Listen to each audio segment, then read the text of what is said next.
hasta la anterior clase habíamos visto que tenemos los tipos de cálculo y a partir de hoy lo que vamos a comenzar desde esta clase va a ser lo que serían las infecciones urinarias, que al igual que los cálculos renales son unas enfermedades del riñón bastante muy común.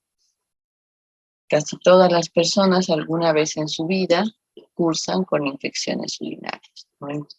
Las infecciones urinarias pueden darse en personas muy jóvenes, como bebés, digamos, y también en personas muy adultas. Las infecciones urinarias pueden estar a cualquier edad, sea varón o mujer.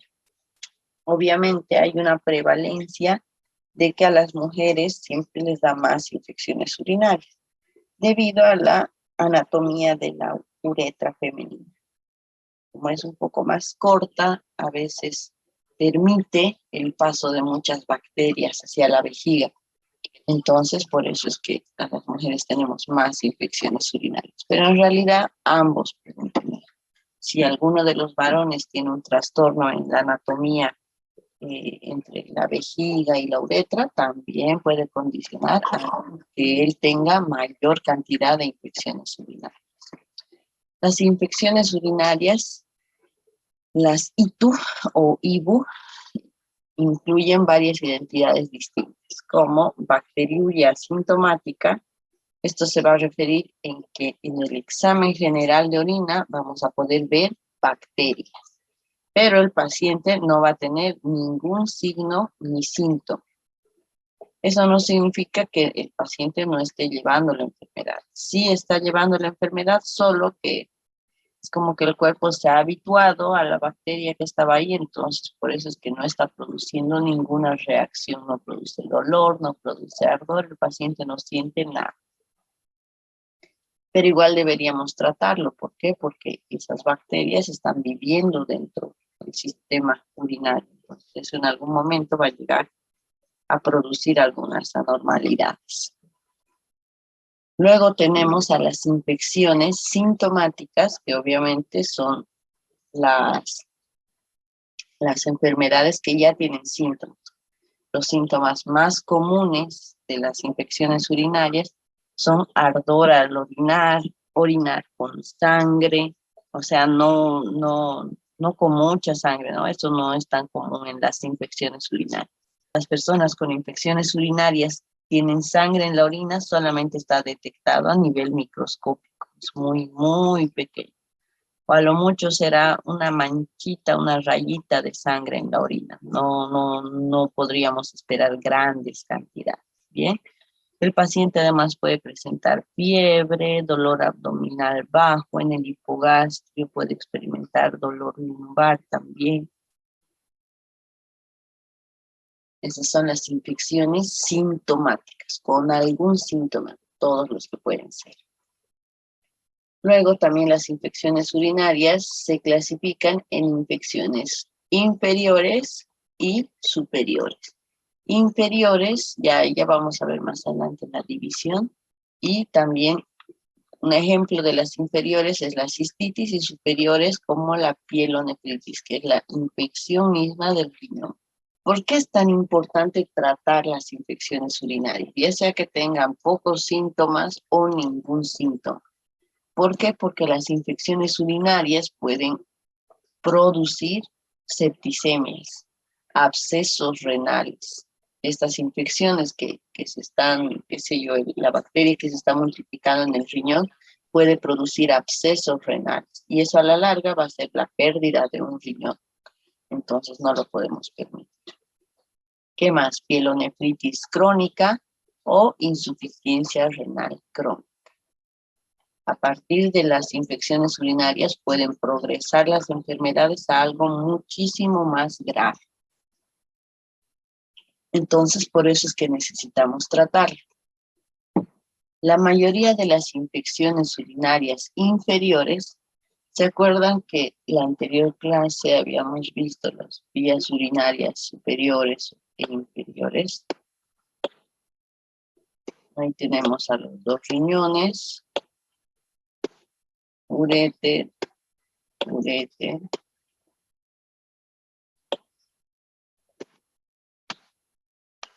Y aquí tenemos a la vejiga, que termina en la uretra, tanto masculina como femenina. La separación entre vías urinarias superiores e inferiores es en la unión urétero-vesical. Entonces, a partir de aquí se llaman vías urinarias inferiores y a partir de aquí para arriba, infecciones urinarias superiores. La mayoría de las infecciones urinarias inferiores está causada por el Escherichia coli. Se dice que un 80% más o menos de todas las personas que experimentan infecciones urinarias, un 70-80%, está causada por Escherichia coli. Es una bacteria que comúnmente se introduce en el sistema urinario. También existen otros patógenos, como pueden ser el Staphylococcus saprophyticus, Bacillus gram-negativos, Proteus mirabilis, especies de Klebsiella, especies de Enterobacter, Pseudomonas aeruginosa, cocos gram positivos, Staphylococcus aureus. Y también la mayoría de las infecciones urinarias son causadas por bacterias que entran por la uretra y comienzan a ascender por la éstasis de la orina, esta persona que se aguanta, que no quiere ir al baño, o que no toma mucha agua y por lo tanto no orina mucho, entonces esta bacteria tiene el tiempo y la facilidad para ascender por la orina e infectar la vejiga, digamos. O finalmente ascender por el uréter e infectar lo que son los. Las bacterias también pueden entrar por el torrente sanguíneo en personas inmunocomprometidas, o sea, personas que tengan cáncer avanzado, personas con VIH que ya están en la etapa de SIDA.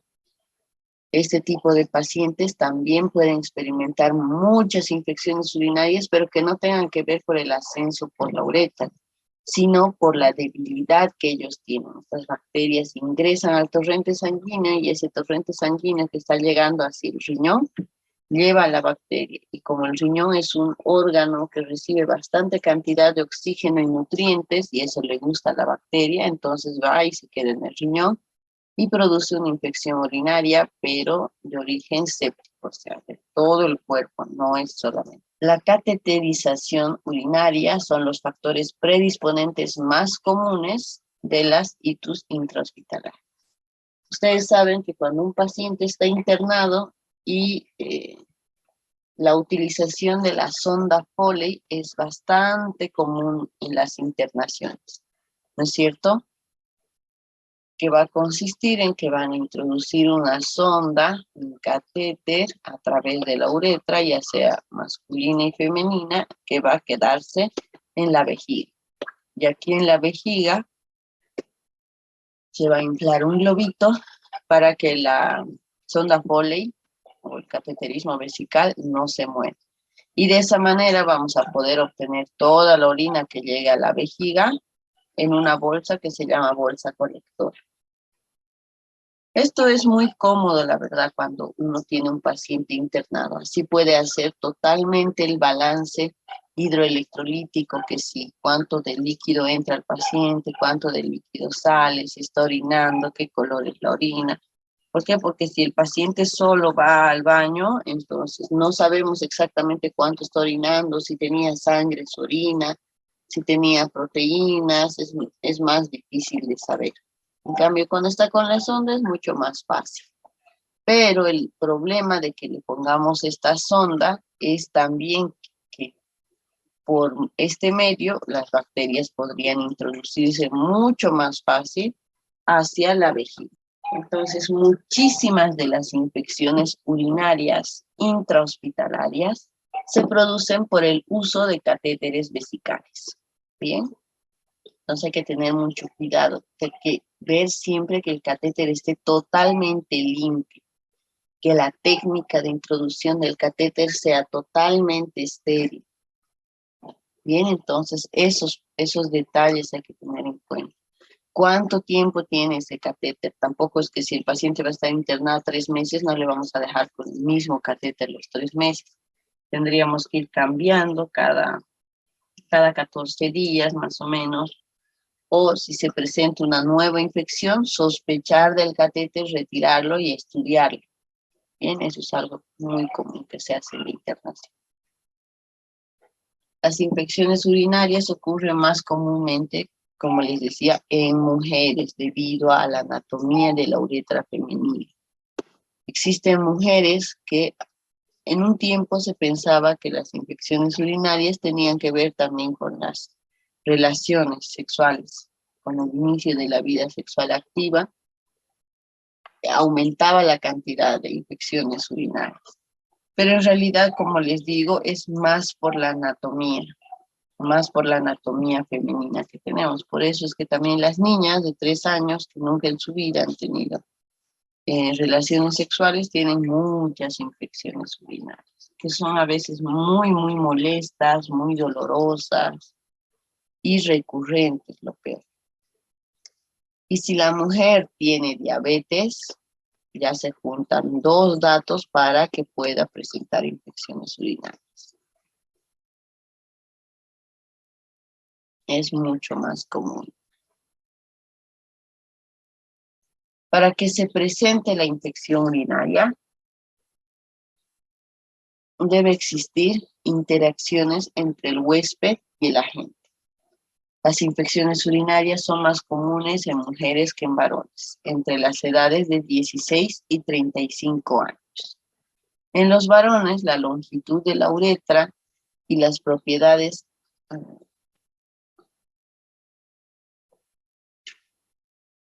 En los varones, la longitud de la uretra y las propiedades antibacterianas del líquido prostático que tienen ellos y no nosotras, proporcionan cierta protección contra las infecciones urinarias. Es por eso que no es tan común que los varones tengan infecciones urinarias.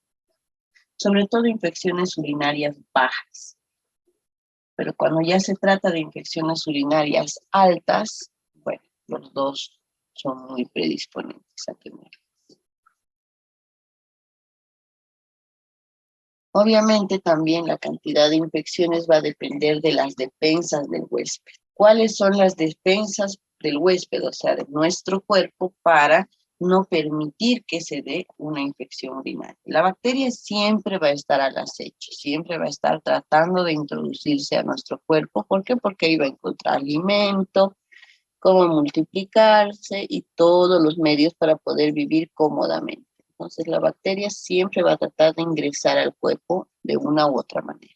El fenómeno de lavado, en donde las bacterias se eliminan por la vejiga y la uretra durante la micción, este lavado no se refiere a un lavado de la uretra, no, sino que cuando uno orina, harto, cuando orina en grandes cantidades, esta persona que toma mucha agua y se cuida, todo el tiempo orina, entonces, ¿qué va a pasar? La orina que llega acá va a limpiar, con esa acidez que tiene, va a limpiar toda la uretra. Pasa un tiempo, otra vez se llena de orina y va a limpiar. Entonces, a esto se le llama el fenómeno de lavado por la orina misma.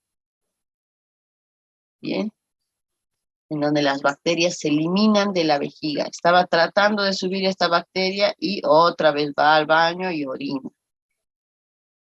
Entonces, de esa manera, para la bacteria, pues, cuando hay mucho flujo, es como un río, digamos, muy caudaloso, va a ser difícil nadar en contra de la corriente.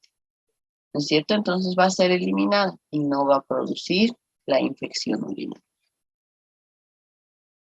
Además, el revestimiento de la vejiga proporciona una barrera que protege contra la invasión bacteriana. La vejiga tiene una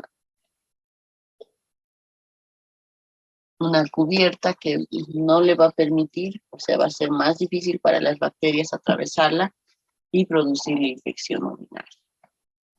¿Qué más? La respuesta inmune del cuerpo. Hemos visto que en nuestro sistema renal también existen mecanismos de defensa inmune. En el caso de que se encuentre una bacteria, van a ser eliminadas por los linfocitos, por los leucocitos, antes de que se produzca la infección urinaria. Por eso es que las personas que tienen una inmunidad baja, por cualquiera sea el motivo, cáncer, VIH, no sé, van a tener mayor predisposición a presentar infecciones urinarias. En los uréteres, los movimientos peristálticos también nos ayudan. Estos uréteres todo el tiempo están moviéndose como en forma de ondas. Esto es para eliminar la orina, ¿no es cierto? Y si hay algún cálculo, algo que no esté queriendo salir, por eso es que constantemente los uréteres van a tener este movimiento peristáltico.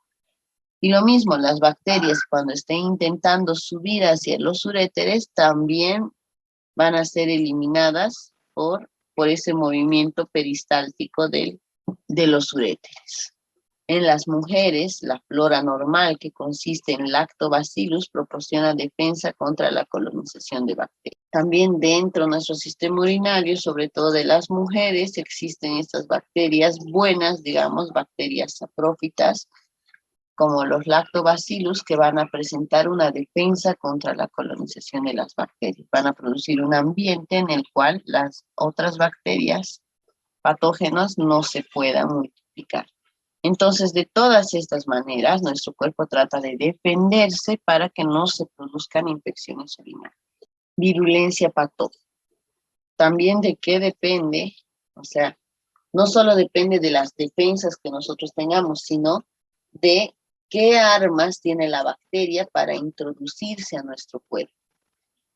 Sobre todo cuando hablamos de las bacterias, de las Escherichia coli, que son, como les decía, casi el 80% de las infecciones urinarias diagnosticadas, tienen finos filamentos de proteína, tienen fimbria, con todo esto van a intentar agarrarse de las paredes para que no sean eliminados con el proceso de lavado de la micción.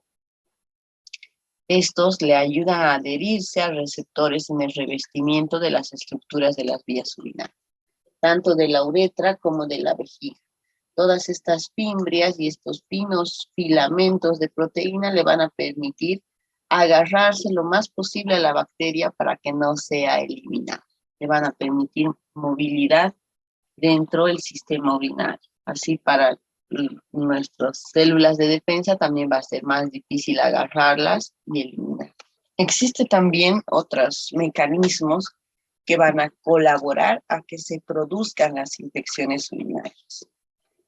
Estos otros mecanismos son la obstrucción y el reflujo. Cuando se obstruye el flujo, ya sea por un cálculo enclavado, por una estenosis o por cualquier motivo que se obstruya el flujo de los uréteres o de la uretra, o finalmente el paciente no tome agua y no orine, cuando se obstruye el flujo, la orina permanece en la vejiga y actúa como un medio para el crecimiento bacteriano. Cuando permitimos que la orina se quede dentro de la vejiga por mucho tiempo, esto va a ser como hacerle una casa a la bacteria, un lugar donde donde puede ingresar y donde se pueda multiplicar con gran facilidad.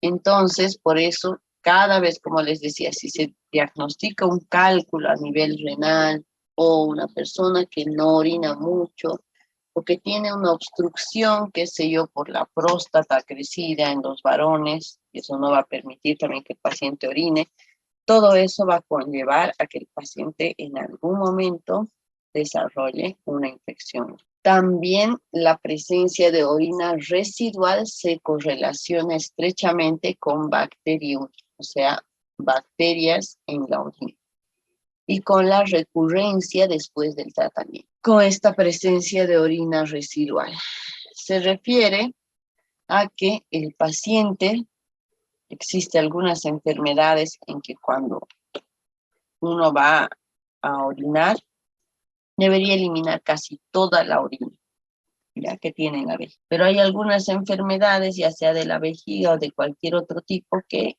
van a debilitar a la vejiga y la vejiga no va a poder contraerse. Entonces, si la vejiga no va a poder contraerse, no va a poder eliminarse la orina. toda la orina, entonces va a quedar una orina residual. Después de que el paciente ya ha ido al baño a orinar, como no ha eliminado toda la orina, un gran porcentaje se queda dentro de la vejiga. Entonces, esto también va a ser como un caldo de cultivo para las bacterias.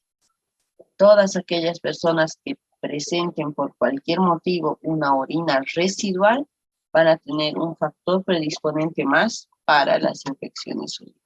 Otro aspecto de la obstrucción del flujo de la vejiga es la presión intravesical. Comprime los vasos sanguíneos de la pared de la vejiga y por lo tanto tiene una disminución en las defensas de la mucosa de la vejiga. Como ustedes saben, la vejiga tiene este músculo detrusor, que es el músculo que se contrae para eliminar todo lo que tengamos de orina en la vejiga. Cuando este músculo se mantiene contraído por alguna patología por mucho tiempo, entonces todos los vasos sanguíneos que están irrigando este músculo también van a estar contraídos y por lo tanto el músculo de la vejiga va a recibir menos cantidad de oxígeno y nutrientes y por lo tanto al mismo tiempo va a recibir menos cantidad de linfocitos. Entonces, si hay menos cantidad de linfocitos, va a haber mucha más probabilidad de que se produzca otra infección urinaria. La obstrucción podría ser anatómica o funcional.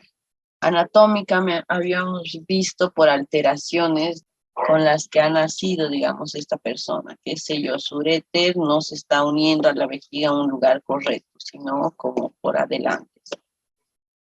Entonces eso va a producir una obstrucción anatómica del flujo de la orina. Y si hablamos de obstrucción funcional, de que el paciente no tenga orina, no orine, no se produzca la orina, qué sé yo, tiene hipotensión o está demasiado deshidratado y no se forma orina. Entonces todas estas cosas van a influir a que una persona pueda o no pueda tener infecciones urinarias. ¿Qué más? También habíamos visto que el reflujo también conlleva a las infecciones urinarias. En algunas mujeres, el reflujo uretrovesical puede ocurrir durante actividades tales como toser, ponerse en cuclillas. En estas dos posiciones, digamos, ocurre un incremento en la presión intraabdominal. Entonces, en algunas mujeres, no en todas, ¿por qué? Porque una mujer que tenga una vejiga sana y una uretra sana, esto no va a ocurrir. ¿Por qué? Porque el músculo detrusor tiene la capacidad de mantener una presión normal dentro de la vejiga. Pero en personas que, qué sé yo, ya sean muy mayores y su músculo detrusor ya no está funcionando bien, en realidad todos los músculos del suelo pélvico y todos ya no están funcionando bien, entonces ahí va a haber alteraciones de la presión dentro de la vejiga. Entonces, por lo tanto, esto puede permitir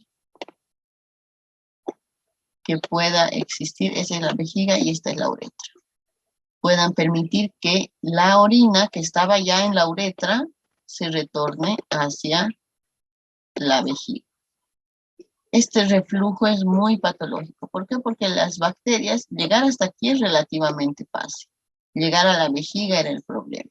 Pero ahora, como estas personas podrían experimentar este reflujo urinario, juntamente con la orina, las bacterias van hacia la vejiga y comienzan a colonizar la vejiga. Bien, entonces hay estudios que nos van a mostrar cuán efectivo está el músculo detrusor, si tiene alguna patología, para ver si este es el origen de muchas infecciones urinarias, porque a veces cuando tienes un paciente que le has tratado por infección urinaria, pasan 2 semanas, vuelve nuevamente con fiebre, le haces otro examen general de orina y tiene otra infección urinaria. La tratas con antibióticos 2 semanas o 3 semanas, se cura, obtienes una orina limpia, libre de bacterias, pasan otras 2 semanas y nuevamente tiene una infección urinaria. Entonces, en estos pacientes ya hay que buscar algo más, no solo tratar la infección urinaria. ¿Por qué? Porque algo más tiene que estar pasando para que esta persona pueda tener tantas infecciones urinarias. Que puede ser esto, por ejemplo, el reflujo uretrovesical. Causa que la orina pase a la uretra y luego regrese a la vejiga cuando disminuye la presión intraabdominal. Ese es un tipo de reflujo de la uretra hacia la vejiga, pero también se puede dar el reflujo de la vejiga hacia los uretros. Ahí ya se estuvieran formando infecciones urinarias superiores. ¿No es cierto? El reflujo vésico ureteral ocurre a nivel de la vejiga y el uréter.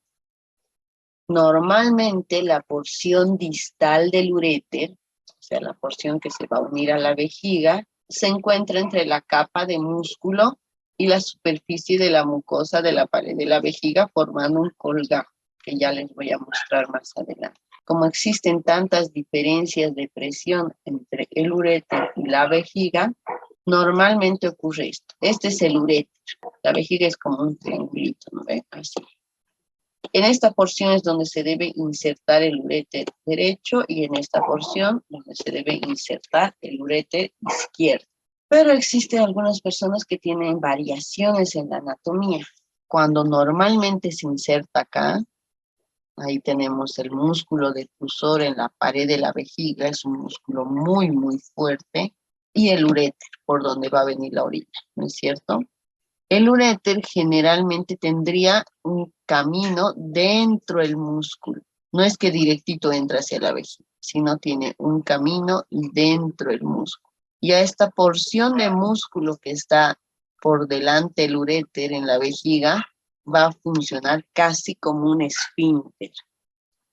Bien, que cuando el músculo está relajado, el uréter va a estar permeado. Y cuando el músculo vesical está contraído, el uréter va a estar cerrado. Entonces, cuando el músculo vesical va a estar contraído, la orina no le va a quedar otra, no va a poder salir otra vez por el uréter, sino va a ir hacia la uretra. ¿No es cierto? Esto es lo normal. Esto es lo que ocurre en la micción, cuando se contrae el músculo detrusor de la vejiga, entonces eso va a cerrar la puerta hacia el uréter en un paciente normal, que tiene una anatomía normal. En cambio, un paciente que tenga una anatomía anormal, en que el uréter va a entrar directamente hacia la vejiga sin tener este camino y sin tener el colgajo, entonces el paciente va a orinar. Se produce la contracción del músculo detrusor, pero como ya no tiene el colgajo ni el camino por dentro del músculo, la orina va a poder pasar con facilidad por el aumento de presión dentro de la vejiga hacia el uréter. Entonces, este reflujo vésico ureteral va a producir muchas infecciones urinarias. Y lo peor, estas infecciones urinarias no van a ser inferiores, van a ser infecciones urinarias superiores, que ya van a comenzar a comprometer a los uréteres y también a los riñones.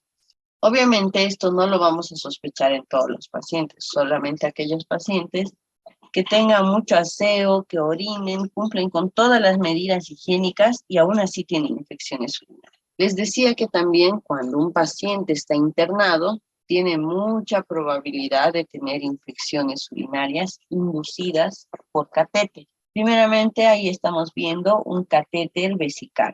Este catéter vesical también es llamado sonda Foley. La sonda Foley va a tener a un extremo dos bocas, dos canales, dos luces, que luego se van a juntar en uno solo y van a terminar acá. Estos huequitos son para que la orina pueda introducir.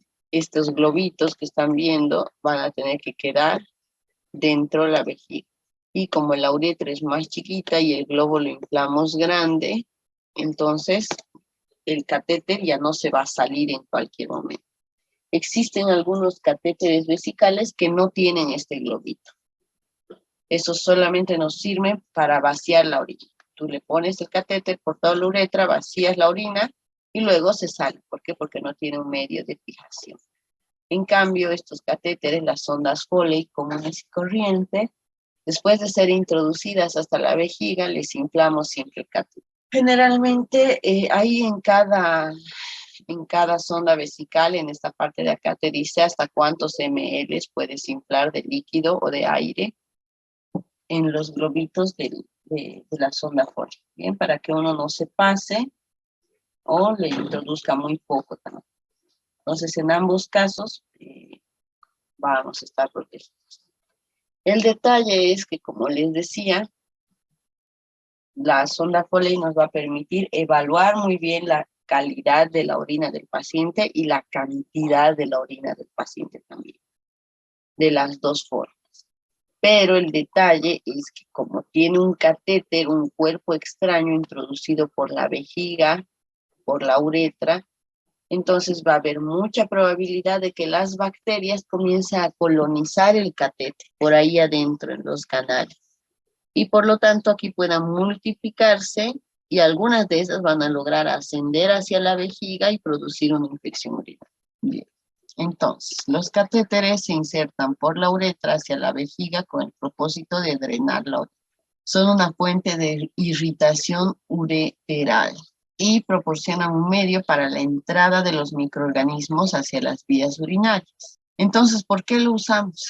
Porque la verdad, como les digo, son muy necesarios. Ya van a ver ustedes que hay algunos pacientes que no pueden orinar por sí mismos, tienen trastornos obstructivos, ya sea en la uretra o en cualquier lugar, en la vejiga, qué sé yo, se arruinó el músculo detrusor, en cualquier motivo, entonces uno lo que hace es ponerle el catéter. Casi siempre los pacientes internados tienen catéteres vesicales, pero como les digo, hay que tener mucho cuidado con estos catéteres vesicales. Hay que hacerles limpieza, lavados y mantenerlos estériles la mayor cantidad de tiempo posible. La bacteriuria relacionada con el catéter es causa frecuente de septicemia por bacterias gram negativas en pacientes hospitalizados.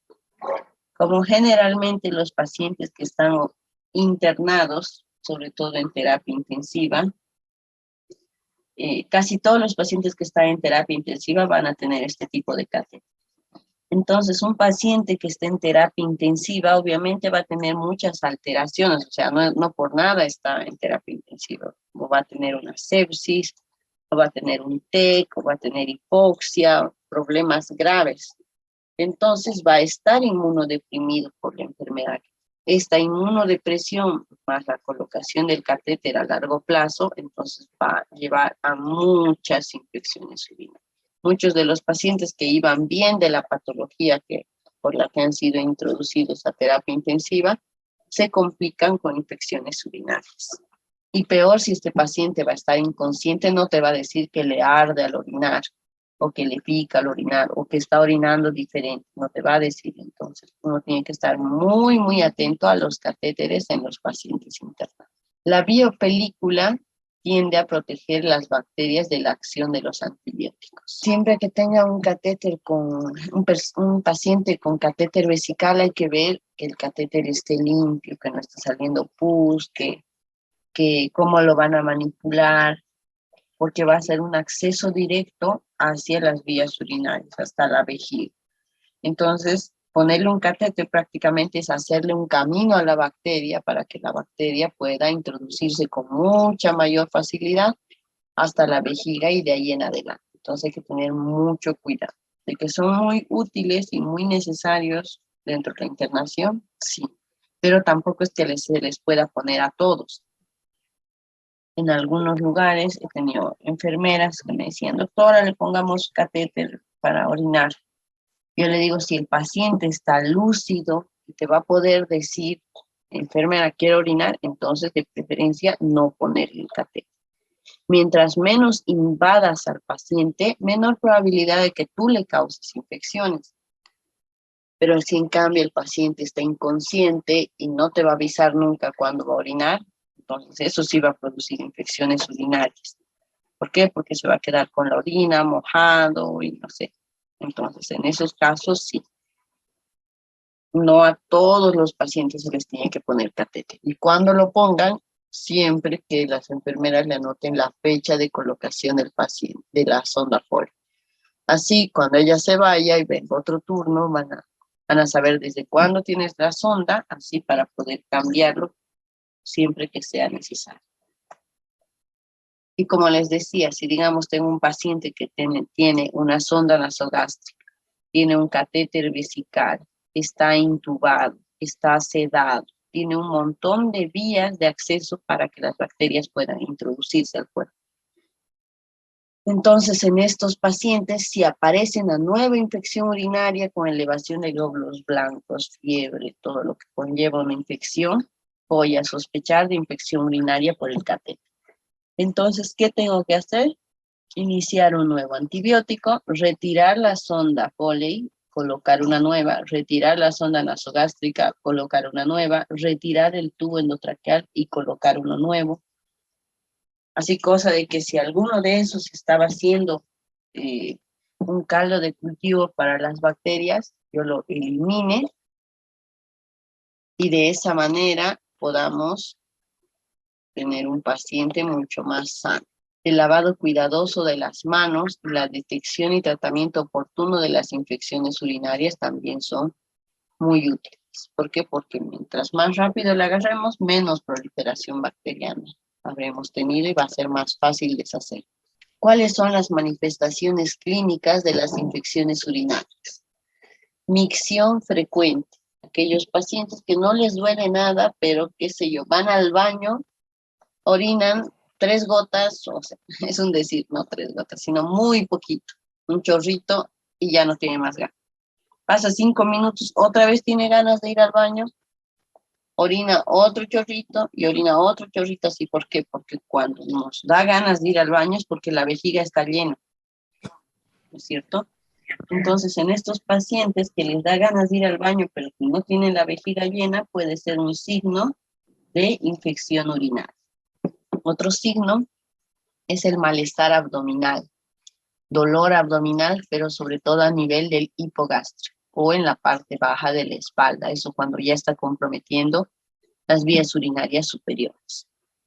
Ardor, cuando orina es como si tuviera una herida en la uretra y le arde, duele. Dolor al orinar, que a eso se le llama disuria. Ocasionalmente también podemos ver orinas turbias o malolientes. Ahí con seguridad tiene una infección urinaria. Pero no todas las infecciones urinarias son así. Como les digo, hay algunas que son totalmente asintomáticas. Y de entre las que son sintomáticas, los signos más comunes son estos. También puede presentar directamente fiebre. Si no hay complicaciones, los síntomas desaparecen en 48 horas después del tratamiento. Diagnóstico y tratamiento. El examen general de orina para la presencia de microorganismos. O sea, ¿cómo vamos a hacer el diagnóstico? Como les digo, siempre pedir un examen general de orina al paciente.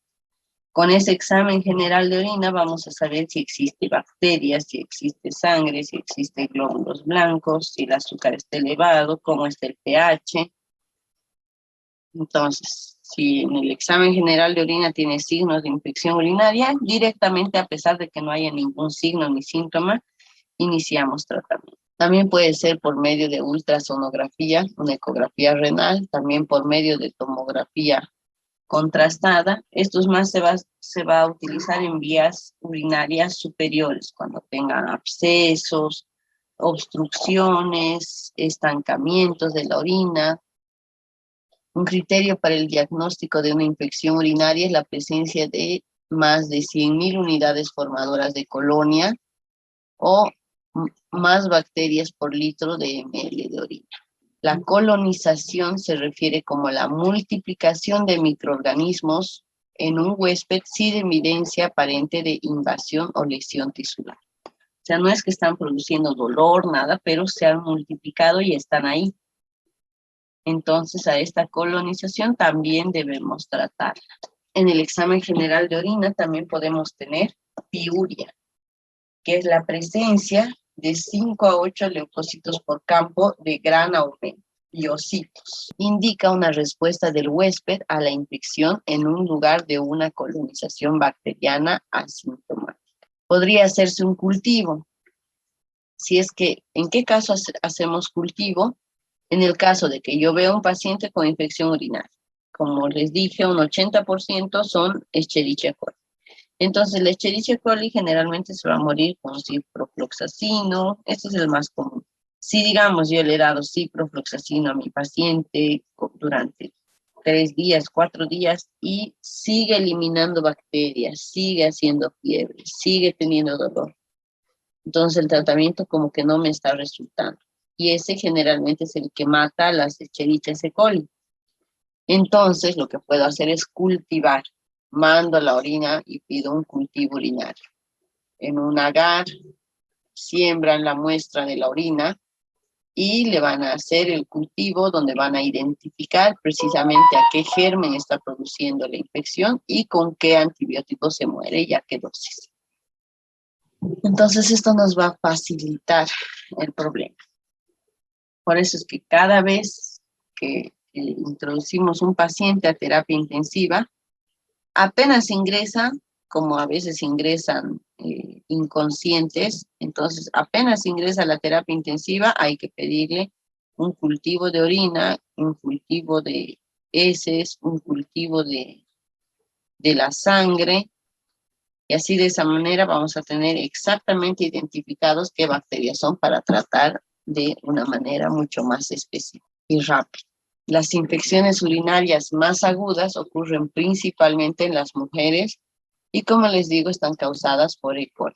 Aumentar la ingesta de líquidos podría aliviar los signos y síntomas. Las infecciones urinarias son las que ocurren después del tratamiento, se deben ya a persistencia o reinfección bacteriana. Como les digo, en estas personas que cada 2 semanas tienen una nueva infección urinaria, podríamos sospechar que estos pacientes ya tienen a la bacteria viviendo dentro de sí, qué sé yo, en la vejiga, en los uréteres.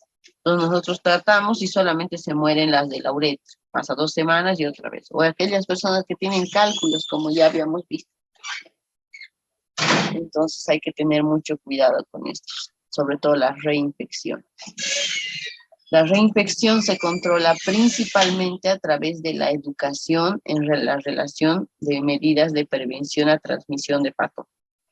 Aseo del área genital, tomar mucha agua, consumir vitamina C, no aguantarse de ir al baño, todas esas son las medidas de prevención.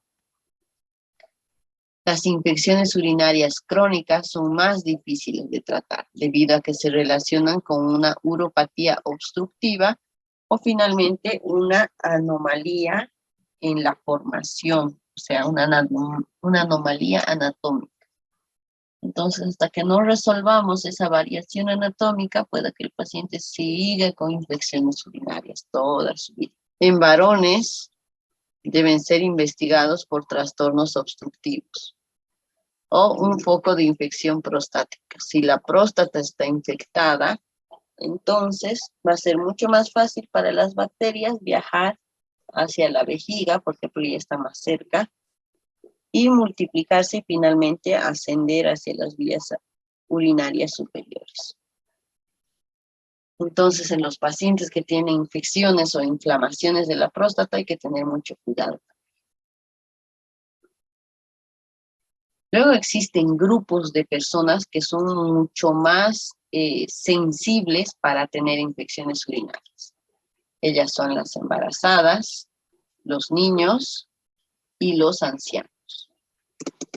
Vamos a ver por qué estos grupos están mucho más, por qué tienen más predisposición para tener infecciones urinarias. En las embarazadas, los cambios que afectan al sistema recolector de los riñones incluyen la dilatación de los cálices renales.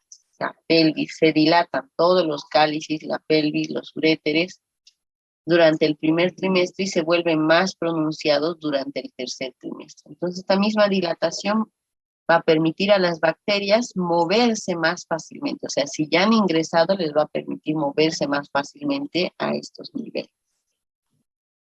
También existe una reducción en la actividad peristáltica de los uréteres. ¿Se acuerdan que les decía que los uréteres hacen como onditas para botar a las bacterias? Cuando una mujer está embarazada, esta actividad peristáltica se disminuye. Entonces, por lo tanto, para las bacterias va a ser más fácil ascender hacia los riñones. Esta actividad se cree que se causa por efectos de relajación muscular que producen las hormonas, como la progesterona, y por lo tanto, este músculo pues está mucho más relajado y va a permitir la formación y la multiplicación de las bacterias. También se piensa que en las mujeres embarazadas existe una obstrucción mecánica del útero, ¿no es cierto? O sea, el útero crece tanto que está bloqueando un poco a los uréteres y por lo tanto está obstruyendo el flujo. No en todas, pero es también una manera por la cual puede obstruir. Las infecciones urinarias asintomáticas son comunes, con una prevalencia del 2 al 14% en mujeres embarazadas. Las mujeres embarazadas tienen mucho más problemas en que pensar que un simple ardorcito o una molestia muy mínima al orinar. Entonces, por eso es que los médicos ginecólogos que hacen los controles deben pedirles, a pesar de que ellas no sientan ninguna molestia, no tienen ardor, no tienen dolor, no tienen disuria, no tienen nada, entonces deberían pedirles cada 3 meses un examen general de orina y así ver que no tengan infecciones asintomáticas. Las complicaciones de las infecciones urinarias durante el embarazo incluyen bacteriuria persistente, pielonefritis, parto pretérmino, lactantes con bajo peso al nacer. Entonces, para evitarnos todo esto, a toda mujer embarazada, en cada control se le debe pedir un examen general de orina mínimamente. Si es posible, una ecografía renal también, como les digo, nunca está de más. Eso respecto de las mujeres embarazadas. Luego también son muy comunes las infecciones urinarias en niños. Muchos neonatos, o sea, recién nacidos con infección urinaria, podrían mostrar signos y síntomas de septicemia, fiebre, hipotermia, ataques de apnea, mala perfusión cutánea, distensión abdominal, diarrea, vómito, letargo e irritabilidad. Como se darán cuenta, las infecciones urinarias en los niños son mucho menos específicas. Si un adulto lo ves con vómitos, vas a sospechar de una patología intestinal. En cambio, si un niño lo ves con vómitos, también tienes que descartar infecciones urinarias. Son mucho más inespecíficos los signos en los bebés. Los niños que empiezan a andar presentan con frecuencia dolor abdominal, vómitos, diarrea, patrones de micción anómalos, qué sé yo, el bebé ya sabía orinar, ya sabía avisar para orinar. Y de repente como que se olvida, se orina y se orina. Entonces, esos cambios en los hábitos urinarios también nos van a llamar la atención. Peor si presenta orina fétida, olorosa, fiebre o crecimiento deficiente. En niños mayores con infecciones urinarias inferiores, las características clásicas son enuresis, disuria e incomodidad suprapúbica. El niño no te va a poder explicar y te va a decir me arde, sino solamente capaz se queje, llore, cada vez que él quiera orinar, se ponga más irritable. Entonces esto nos va a hacer sospechar de infecciones urinarias en los niños. La fiebre también es un signo muy común y la posibilidad de ictus se debe considerar en cualquier niño con fiebre inexplicable. Entonces, por lo tanto, igual a los niños es muy necesario pedirles un examen general de orina en cada visita. ¿Cómo se hace el diagnóstico? Como siempre les digo, examen general de orina. Ahí vamos a buscar bacteriuria, piuria, proteinuria, hematuria. Los signos urinarios en ausencia de bacteriuria sugieren vaginitis, uretritis, asedio sexual, también hay que pensar, la utilización de baños de burbujas irritantes. El método de tratamiento se basa en la gravedad clínica de la infección. Si solamente es, qué sé yo, siente un poquito de ardor, dolor, tratamos con un antibiótico y ya. Pero si el niño ya ha tenido fiebre, convulsiones, vómitos, no tolera los líquidos, ya se pone más grave, entonces lo internamos y antibiótico por vía endovenosa. Los estudios de imágenes se recomiendan a menudo para todos los niños después de su primera infección urinaria. Si un niño ha presentado una infección urinaria, se le debería pedir mínimo una ecografía renal para ver, capaz tiene un solo riñón, una anomalía en los uréteres, en la inserción con la vejiga, en la uretra, a cualquier nivel. Tienen reflujo vesicoureteral, todo aquello que nos puede hacer sospechar de infecciones urinarias recurrentes. Luego, otro grupo muy especial son los adultos mayores. Cuando un adulto mayor se está infectando, tiene fiebre, no come, duerme mucho, más de lo común, digamos. Lo primero que sospechamos en los adultos mayores es infección urinaria o infección respiratoria. Como en los niños. Si uno descarta estas dos, recién podemos pensar en otro tipo de infecciones que le causen fiebre o alguna molestia. Entonces, siempre en los adultos mayores buscar infección respiratoria, infección urinaria, y si descartamos estas dos, comenzamos a buscar en los otros lugares. Varios factores predisponen a que tenga infección urinaria, como por ejemplo la inmovilidad. Para un joven, si digamos tiene ganas de orinar, se para y va al baño. Vuelve, tiene otra vez ganas, se para y va al baño. En cambio, un adulto, eso le va a costar mucho más. Le duele la rodilla, le duele la espalda, tiene que usar el bastón, entonces le va a costar mucho ir al baño. Entonces, capaz pueda adquirir el hábito de aguantarse. Como tiene tanta molestia, bueno, entonces me aguanto y cuando tenga más ganas, recién voy a ir. Entonces, eso también produce esa disminución de la movilidad del paciente, predispone más. También puede haber obstrucción de flujo causada por hiperplasia, que es muy común en los adultos mayores, o finalmente cálculos renales, isquemia vesical causada por retención de orina, el estreñimiento, vaginitis senil, actividad bacteriana reducida de la orina, ya no tiene la misma cantidad de defensas el paciente. Las secreciones prostáticas también han disminuido, ¿no es cierto? Antes los protegían a los varones jóvenes. Entonces, en los adultos, como se disminuyen las secreciones prostáticas, también aumenta la cantidad de infecciones urinarias. Incluso cuando los síntomas de infección urinaria inferiores están presentes, podría ser difícil interpretar porque los adultos mayores sin ITU experimentan generalmente urgencia, frecuencia e incontinencia. O sea, cuando una persona ya es mayor, sin tener infección urinaria, podría presentar incontinencia, o sea, no poder aguantarse y perder esos chorritos de orina. ¿Por qué? Porque el esfínter ya está afinado, ¿no es cierto? Entonces a eso se refiere. De otro modo, los adultos mayores podrían tener síntomas vagos, igual que los niños, como les decía. Anorexia, no tener ganas de comer, fatiga, debilidad, cambio del estado mental, del humor, del sueño, cualquier alteración de esta en los adultos mayores y podemos pensar en infección urinaria. Es más, debemos descartar infección urinaria, infección respiratoria y de ahí recién buscar otras. Hasta ahí habríamos terminado.